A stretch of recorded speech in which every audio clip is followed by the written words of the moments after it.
It started with a cancellation. That's all it was. A client rescheduled last minute, and I ended up driving home just before 6. It was still light out. Traffic was light too. Like the universe had momentarily cleared a path for me to arrive exactly when I wasn't supposed to. I parked the car and stepped inside like I always did, keys in the bowl, shoes off, bag on the chair. Nothing seemed immediately out of place. The lights were on in the kitchen, faint music playing from her Bluetooth speaker in the corner. I called out a quiet "hey," half expecting no answer, and that's when I saw it.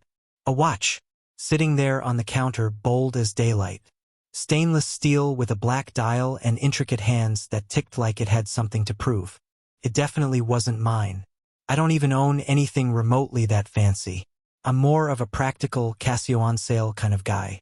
This was something else, luxury, European. Something you buy after a promotion or on impulse to impress someone. And then it hit me. She had never mentioned buying a watch for anyone.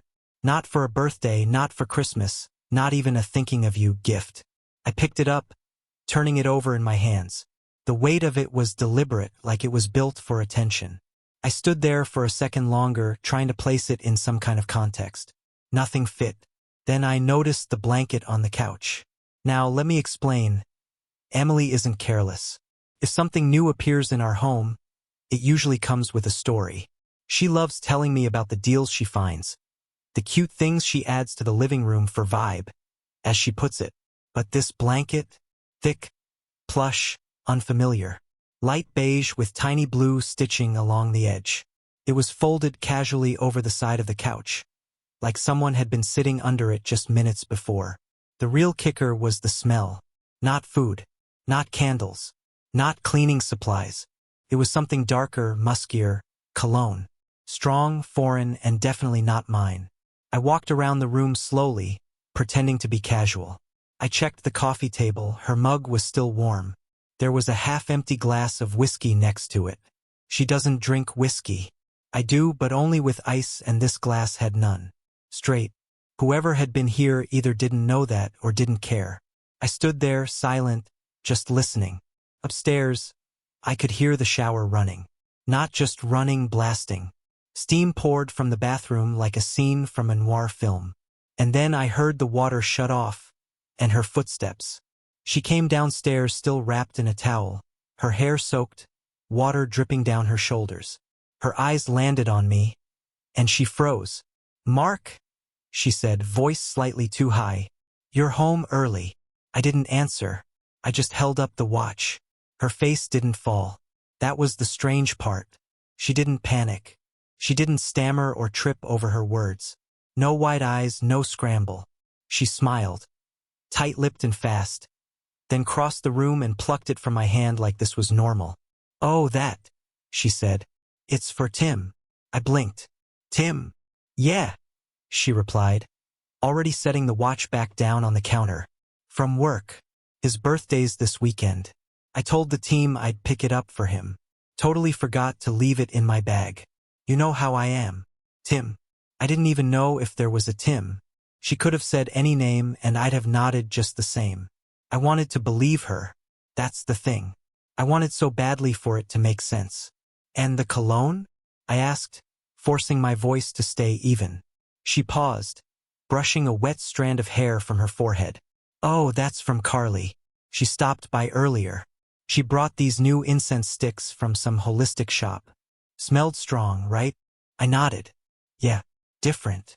She smiled again. "I'll open a window." I didn't think it would linger this much. Then, just like that, she walked past me and went upstairs, towel trailing behind her like none of this mattered. And I let her. I didn't press. I didn't ask about the glass of whiskey, or the unfamiliar blanket, or why she looked like she'd just gotten dressed in a hurry. I didn't follow up about Tim or whether Carly was even in town. I just stood there in my own home, staring at the door she disappeared through, wondering if I had missed something crucial in our timeline. Some pivot point where she started lying, and I started missing the signs. That night, everything felt different. She was warm in all the right ways. Soft laughter, casual touch, leaning into me during a rerun we'd seen a dozen times. She kissed my cheek when we went to bed, Like nothing was off. Like there wasn't a ghost of another man's scent still haunting our living room. But I couldn't sleep. I lay there staring at the ceiling, her breath steady beside me, and I felt like I was in a hotel room with a stranger, a version of her I didn't recognize. I replayed the moment in the kitchen again and again, trying to find the crack. The lie. Was it the way she said Tim, too quickly, too easily? Or the fact that she already had a reason for the cologne? Who prepares an excuse for incense before being asked? But she said it all with such certainty, with no hesitation. And that's what messed with me the most. She was sure. So sure it made me question whether I was just overthinking. Paranoid. Insecure. And if I'm being honest, maybe that's why I didn't call her out. Because deep down I was afraid of the answer. I didn't want confirmation.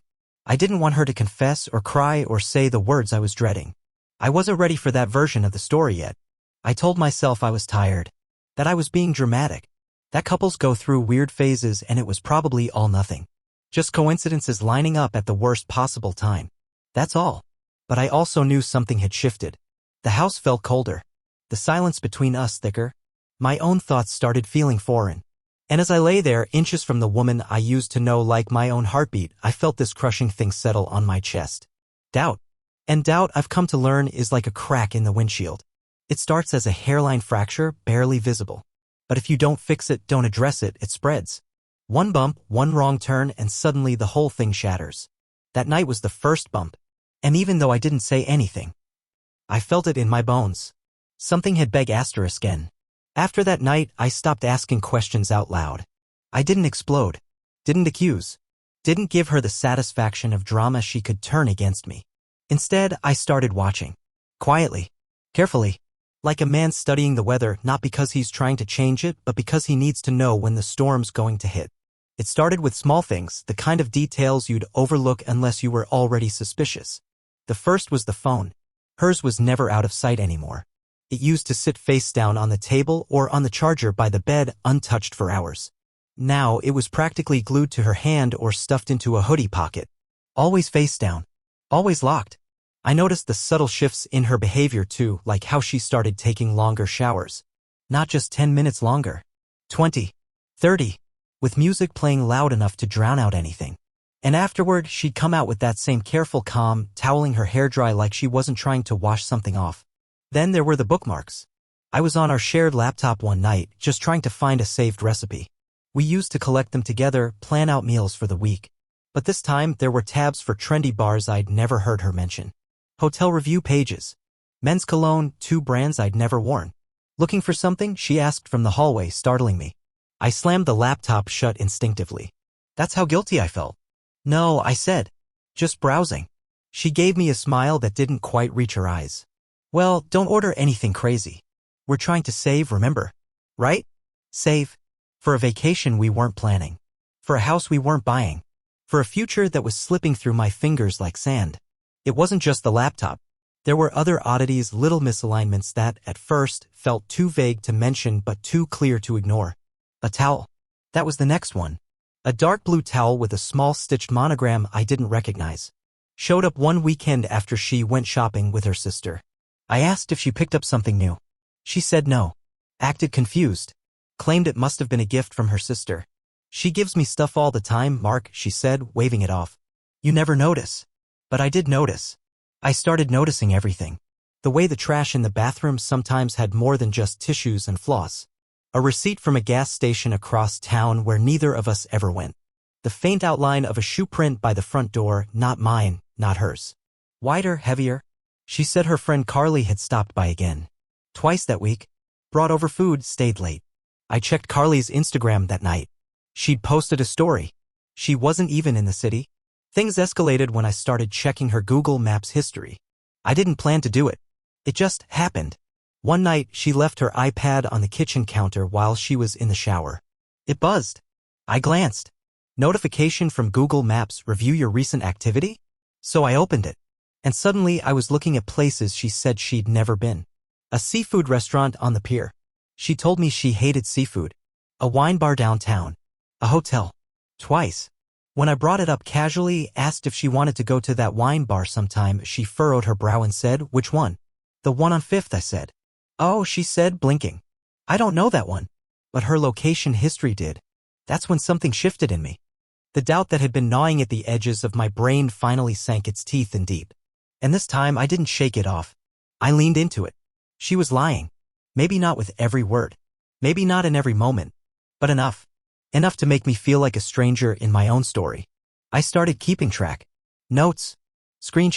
TS. Times and dates. I wasn't trying to be obsessive, I was trying to stay sane. Because when someone you love starts lying straight to your face and you still want to believe them, it messes with your head. You start questioning your memory, your logic, even your instincts. But my instincts were clear now. This wasn't just a rough patch. This wasn't about stress or work or communication breakdowns. This was deception. Patterned. Practiced. She came home one night smelling like someone else. That cologne again, but stronger. I couldn't ignore it this time. I stood by the door and waited for her to close it behind her.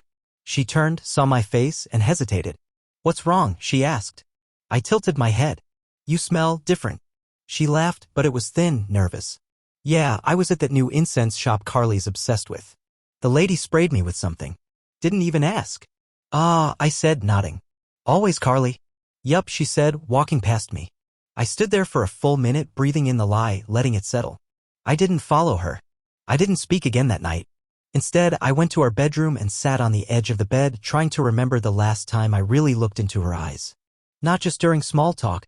Not during dinner or errands or TV time. Really looked. And I couldn't.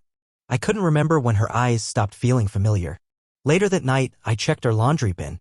Her clothes from that day were missing. I found them tucked behind the dryer. She must have thrown them there fast. Like they were too dirty to wash with the rest. That was the moment I stopped pretending. I wasn't imagining things. I wasn't being paranoid. I wasn't reading into nothing. I was being played. And the worst part? She didn't even seem good at hiding it. She was just confident I wouldn't catch on. Or maybe that I wouldn't care enough to dig deeper. But I did. I started checking receipts. Emails. Our shared calendar. Things didn't add up anymore. Not even her perfume. She used to wear the same brand for years, subtle, warm, comforting. Then one day she switched. No mention. No explanation. I asked once. She said, "Oh, I just wanted something new." That was the first time I heard her say that. I just wanted something new. And I think that's when it hit me. That's what all of this was. Not about love. Not about loss. Not about me. She wanted something new. Something outside this life we'd built. Something that didn't remind her of laundry and grocery lists and Sunday afternoons folding sheets. She was chasing a version of herself she hadn't been in years. And somewhere along the way, she decided I wasn't part of that picture. I wasn't angry. Not yet. I was hollow. Like someone had scooped out my insides and replaced them with fog. That night, I didn't sleep next to her. I waited until she passed out, then moved to the couch. I lay there, wide awake, staring at the ceiling, wondering how many pieces of the puzzle I'd missed. How long it had been broken before I noticed. How long she'd been building a second life just beneath the surface of ours. And the truth was? I already knew. I just didn't want to see it. It happened on a Saturday. The kind of quiet, gray morning where the world feels still, like it's holding its breath. I was in the kitchen making coffee, same routine as always. 2 scoops, slow pour, press, pour again. I wasn't thinking about her. Not directly. My thoughts were somewhere in the static, floating between denial and dread. Then I grabbed the trash bag. It had been piling up since Thursday. I tied it tight, hoisted it over my shoulder, and headed toward the curb. Nothing dramatic. Nothing out of the ordinary until I noticed something slip loose from the top of the bag and fall to the ground near the sidewalk. It was a receipt. Torn in half, slightly damp. I bent down and picked it up. No big deal. Probably another grocery run or takeout. But the moment I turned it over, my stomach dropped. It was from a hotel. Not a motel. Not some dive off the highway. No, this was a boutique hotel on the edge of town. The kind of place people book when they want atmosphere. Ambience. Secrecy. I unfolded the piece carefully, trying to line up the torn edge. And there it was. The date, 3 nights ago. The time, 9:17 p.m. check-in, 11:04 a.m. check-out. The name, hers. Right next to another name. A man's. First and last. I didn't recognize it. And somehow that made it worse. I stood there frozen, the breeze tugging gently at the receipt in my hand like it wanted to carry it away, erase it from existence. But it was too late for that. She had told me that night she was going to a girls' dinner. Some new restaurant, she said. Might crash at her friend's afterward, she said. Don't wait up, she had added with a casual kiss on the cheek. I didn't wait up. I should have. The coffee had gone cold by the time I got back inside. I didn't confront her. Not yet. I needed more. Because even though the receipt screamed everything I feared, part of me still wanted to pretend I didn't know the whole story. I wanted proof so clear, so undeniable that even she couldn't twist it. So I did something I hadn't done in years. I pulled her old tablet from the drawer. It was dusty. Dead battery. I plugged it in and waited. When it finally powered up, I was staring at a time capsule. Photos, emails, calendar, events, stuff from years ago. But then it synced. Automatically. I didn't even need to log in. Her Gmail was still linked, like she'd forgotten it existed. Or assumed I would. And that's when I saw the folder. Trips. My chest tightened. I tapped it. Dozens of emails. Bookings. Confirmations. Photos. Photos. I opened one. Then another. Then another. There she was, sprawled across crisp hotel sheets, posing in a silk robe, laughing in the mirror with a glass of wine. Kissing someone, not a full-on make-out, but close enough. Close enough to make my hands shake. I flipped through them in a daze. Most were selfies. In asterisk mate. Shameless. Her hair down, makeup flawless, smiling like she was in a movie. A different version of the woman I knew. Freer. Or maybe just more reckless. And then I saw the messages. They were short, but there was no mistaking the tone. I keep thinking about last night. You're all I could think about during dinner today. Wish I could freeze that moment on the balcony forever. There were references to future plans. Mentions of work trips, fake meetings, spa weekends. One thread showed them coordinating stories, what she'd tell me, what he'd tell his wife. Because of course he had one. Of course. But what really broke me wasn't the S*X or the scheming. It was the way she wrote about me. He doesn't ask questions anymore. I think he's just checked out. Honestly, sometimes I forget what it felt like to want him. It's like living with a roommate who doesn't know we broke up. I know it's awful, but I feel more like myself when I'm not around him. Those words hit harder than any image. They weren't about lust or lies or secrecy. They were about me. My absence. My irrelevance. She didn't just betray me. She erased me. I closed the tablet slowly and set it down like it was radioactive. My hands felt numb. I walked to the sink and splashed cold water on my face, hoping to snap out of whatever haze I'd fallen into. But it wasn't a dream. It was the moment everything collapsed. The illusion of who we were, the smiles at dinner, the shared toothbrush holder, the texts that ended with "love you," it was all gone. Pulverized under the weight of truth. I don't know how long I stood there. I heard her come downstairs eventually, moving through the house like nothing had happened, asking if I wanted anything from the store, smiling as she poured herself a glass of water. I said no. She leaned in, kissed my temple like she always did. And I let her. Because now I knew. I had all the answers I needed. All the confirmation. All the broken pieces laid bare. There was no dramatic confrontation. No shouting. No slamming doors. Just silence. Heavy, loaded silence. And me sitting at the kitchen table, staring into a cup of coffee I no longer remembered making. She didn't know that I knew. Not yet. But she would. Soon. In the days that followed, I moved through life like someone floating underwater. Everything was muffled. Slower. Disconnected. I'd wake up beside her, watch her make coffee like nothing had shattered between us, and pretend the world hadn't split open. She didn't know that I knew. And somehow that made it worse. Because now I was in on the secret too. There's a strange kind of rot that sets in when you pretend not to see the decay. You don't even realize how fast it spreads until it's everywhere. In the food you eat, the words you say, the air between two people who used to share everything. But I said nothing. Not because I forgave her. Not because I was trying to protect her. But because I wasn't done watching. There was still a part of me, maybe the last part, that needed to understand just how far this betrayal went. I didn't want to just burn the bridge. I wanted to know how long it had been rotting before the fire. That's when it happened. It was almost accidental. I had synced her phone to my desktop months ago, back when we were planning our anniversary trip. I'd totally forgotten about it. But apparently she hadn't turned off the backup feature. One afternoon, while clearing out files, I noticed a new folder, DC Trip Jan. We didn't go to DC in January. I clicked. Inside were photos. Dozens. All high resolution, time-stamped, and carefully organized. It wasn't the man from the hotel. This was someone else. Lighter hair. Younger. A different kind of energy. At first, I thought maybe it was work-related. Some conference. A group outing. But the photos told a different story. The first one was of her at the airport, selfie, sunglasses on, smiling. The next, her holding a mimosa in a hotel room, robe tied loose around her waist. Then came the beach photos. Her and him, sunset behind them, champagne on a blanket, her legs curled over his, laughing, kissing. I clicked through them like someone watching their life unravel in reverse. Then I found the video. They were in bed, not doing anything explicit, just talking, lying close, faces pressed together like they'd done it 100 times. He said her name. She smiled and whispered, "This is my favorite version of me."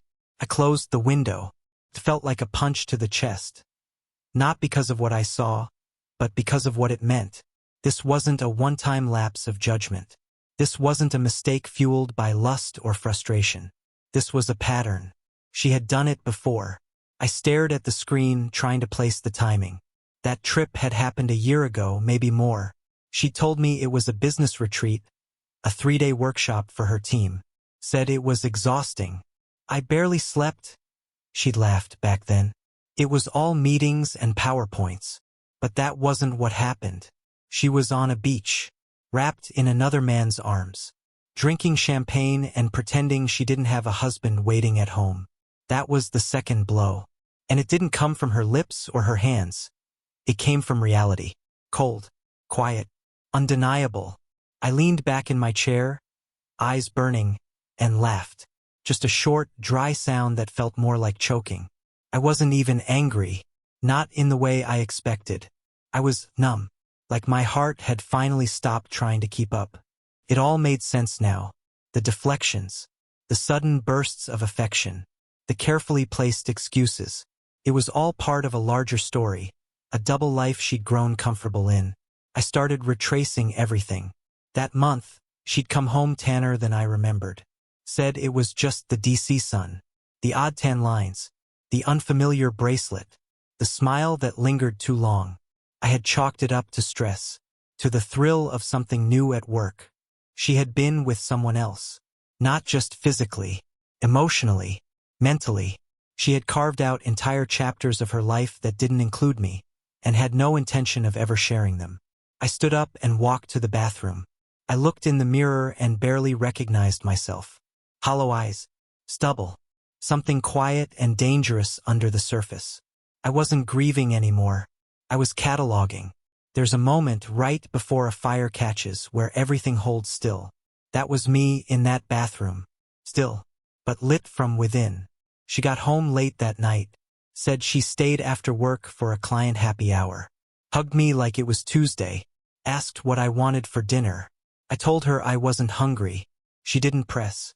Just nodded, pulled off her heels, and disappeared upstairs. She had no idea what I'd found. I sat in the living room in the dark, hands folded, listening to the water run as she showered. I wondered if she was texting him, or maybe the other one. I wondered how many names I didn't know, how many lies she had stored away in cloud backups and locked messages. What scared me wasn't how easily she lied.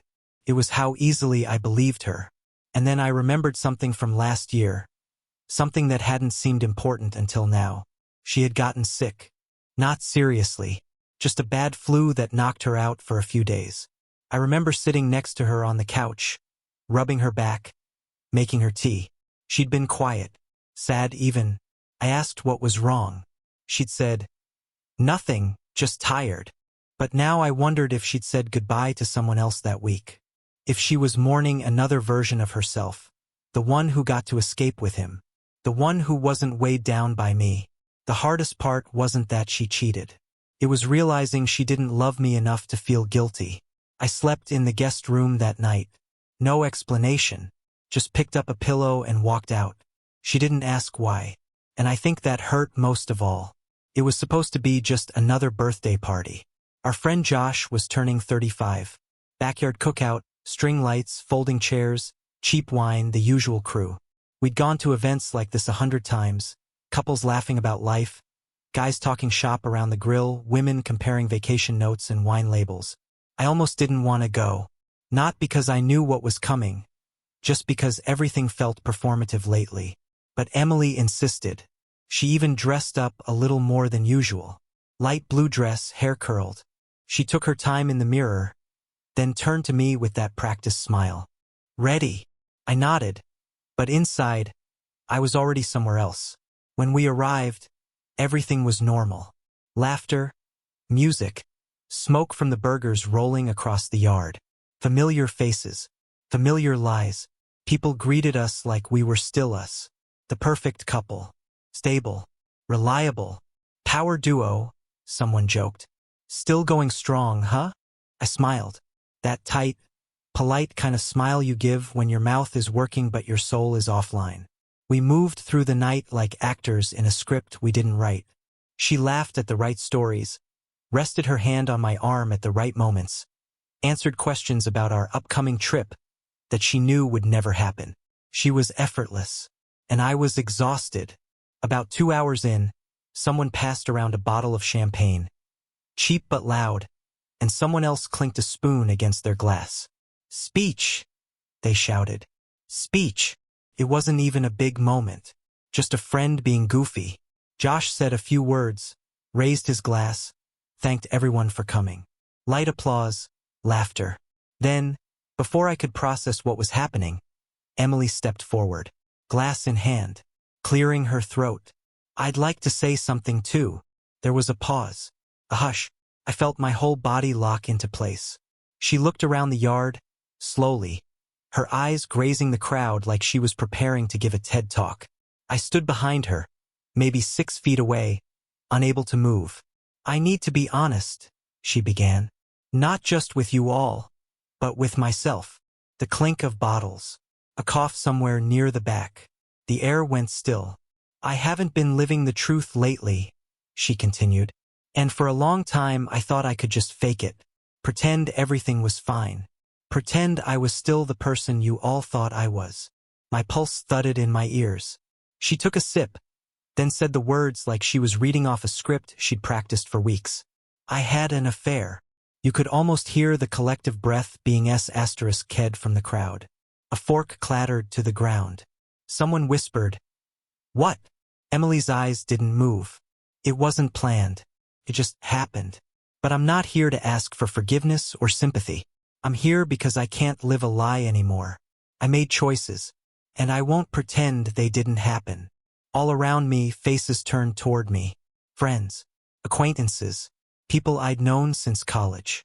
All eyes searching for my reaction, expecting shock, maybe outrage, some dramatic moment of collapse. Instead, I smiled. It wasn't forced. It wasn't bitter. It was calm, almost peaceful. I felt the tension leave my shoulders like smoke through an open window. And for the first time in months, maybe years, I didn't feel the weight of her betrayal on my chest. She had burned the bridge for me. I didn't need to defend myself. I didn't need to prove anything. I didn't even need to speak. She had told the truth, or a portion of it anyway, and now everyone knew. There would be no more pretending. She stepped back, handing off her glass to someone, then stood still, waiting. No one applauded. No one said a word. I met her eyes, and nodded. It wasn't approval. It wasn't closure. It was acknowledgement. You did this. You own this now. The party broke up not long after. Conversations fizzled. Plates were quietly cleared. Hugs were shorter, eyes avoided mine. One couple offered me a ride home, but I declined. I wanted the walk. I needed the air. Emily didn't follow me. She stayed behind, sipping wine and talking to one of her work friends like she hadn't just detonated a grenade in front of our entire social circle. And honestly, that told me everything I needed to know. On the walk home, I thought about the way things unravel. It's never all at once. It's one loose thread after another, until one day the whole thing just falls apart in your hands. I used to think the worst part of being cheated on was the betrayal itself. But it's not.